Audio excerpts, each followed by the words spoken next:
बड़ी खबर है, पश्चिम बंगाल की 294 सदस्यीय विधानसभा के लिए 4 मई को होने वाली मतगणना यानी कि काउंटिंग से पहले सुप्रीम कोर्ट से टीएमसी को बड़ा झटका लग गया है।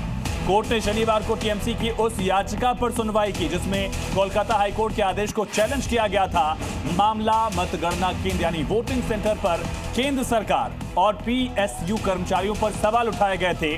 टीएमसी को सुप्रीम कोर्ट से बड़ा झटका लगा। सुप्रीम कोर्ट ने साफ कह दिया, नियम आयोग का सर्कुलर के खिलाफ नहीं है, इसको लेकर आदेश की जरूरत नहीं है क्योंकि इलेक्शन कमीशन को अधिकारी चुनने का अधिकार है। कर्मचारी कहीं क्यों, क्या फर्क है, ये बड़ा सवाल सुप्रीम कोर्ट का। और संवाददाता अरविंद सिंह सुप्रीम कोर्ट से लाइव हमारे साथ कनेक्ट हैं। अरविंद, इसे एक बड़े झटके के तौर पर देखा जा रहा है, सबकी नजरें भी टिकी हुई थी कि क्या कोई आदेश आता है, इसकी बारीकियां जरा समझाइएगा दर्शकों को। देखिए, बिल्कुल एक लड़ाई बीजेपी और टीएमसी की पश्चिम बंगाल में हो रही है और एक लड़ाई चुनाव आयोग और टीएमसी की सुप्रीम कोर्ट में भी नजर आ रही है। पिछले काफी दिनों से चल रही है। वोटिंग काउंटिंग से एक दिन पहले भी ये लड़ाई देखने को मिली और आज जो सुनवाई हुई उसमें टीएमसी ने जो याचिका दायर की गई थी उसमें निर्वाचन अधिकारी के एक नए सर्कुलर को चैलेंज किया गया था। इस सर्कुलर में इस बात का प्रावधान था कि हर काउंटिंग टेबल पर काउंटिंग सुपरवाइजर और काउंटिंग असिस्टेंट में से कोई एक, कम से कम एक केंद्रीय कर्मचारी होगा।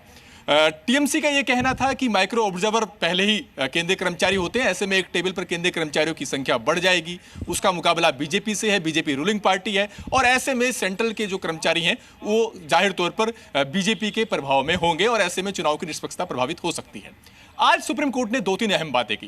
पहली बात तो कोर्ट ने कहा कि कौन सा अधिकारी है ये तय करना चुनाव आयोग का काम है। अगर चुनाव आयोग ये भी कह देता अपने सर्कुलर के जरिए कि असिस्टेंट और सुपरवाइजर दोनों सेंट्रल गवर्नमेंट के कर्मचारी होंगे तब भी कोर्ट दखल नहीं देता। लेकिन अगर इस सर्कुलर की भाषा भी देखें, इसमें तो इस बात की गुंजाइश है कि राज्य स्तर के भी कर्मचारी उस काउंटिंग टेबल पर हो सकते हैं, क्योंकि यह कहा गया है कि कम से कम एक सेंट्रल गवर्नमेंट का कर्मचारी होगा सुपरवाइजर और असिस्टेंट में। इसका मतलब यह कि गुंजाइश बचती है कि राज्य स्तर के कर्मचारी भी हो सकते हैं। कोर्ट ने इस लिहाज से इस सर्कुलर में कोई दखल देने से इनकार कर दिया। चुनाव आयोग के जो वकील थे उनकी तरफ से कहा गया कि राज्य स्तर के नॉमिनी होंगे और ये गुंजाइश पहले से ही सर्कुलर में है।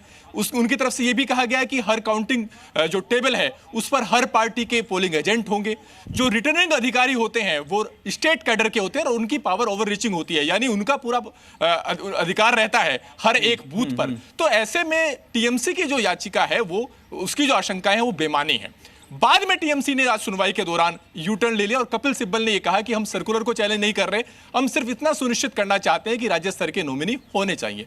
तो कोर्ट ने कहा कि वो तो बात चुनाव आयोग भी कह रहा है, इस सर्कुलर में भी इस बात की गुंजाइश है। ऐसे में अब इस आदेश, कोई नया आदेश देने की जरूरत नहीं है, इस सर्कुलर में हम कोई दखल नहीं दे रहे हैं। इलेक्शन कमीशन को अधिकारी चुनने का अधिकार है, लाइन इसकी इंपॉर्टेंस कितनी बढ़ जाती है एक खास मौके पर जब इलेक्शन कमीशन से भी टीएमसी खुद लड़ाई लड़ने की कोशिश कर रही है। अरविंद, देखिए, बिल्कुल, और ये एक संवैधानिक व्यवस्था है कि जब इलेक्शन की घोषणा हो जाती है और काउंटिंग तक हर एक फैसला लेने का अधिकार चुनाव आयोग को होता है, उसमें कोर्ट आमतौर पर दखल नहीं देता है। और इसी संवैधानिक व्यवस्था के तहत सुप्रीम कोर्ट ने यह कहा कि अगर दोनों कर्मचारी भी केंद्र सरकार के होते और चुनाव आयोग को यह जायज लगता तो हम कोई दखल नहीं देते। लेकिन यहां पर तो सर्कुलर में गुंजाइश राज्य स्तर के कर्मचारियों की भी है, लिहाजा आपकी जो आशंका है उसके आधार पर हमें नहीं लगता कि हमें कोई दखल देना चाहिए। तो ऐसे में टीएमसी जिस मांग के साथ हाईकोर्ट में आई थी, जिस याचिका के साथ, वो मांग तो पूरी नहीं हुई। लेकिन हाँ, आज की सुनवाई से बात साफ हो गई कि काउंटिंग टेबल पर सिर्फ केंद्रीय स्तर के कर्मचारी, केंद्र सरकार के कर्मचारी नहीं होंगे, राज्य स्तर के भी नॉमिनी होंगे। और ये व्यवस्था पहले से ही है, जैसा कि चुनाव आयोग कह रहा है। बहुत शुक्रिया तमाम जानकारी के लिए अरविंद आपका। और ये पूरा मामला जिसमें टीएमसी को एक बड़ा झटका लगा।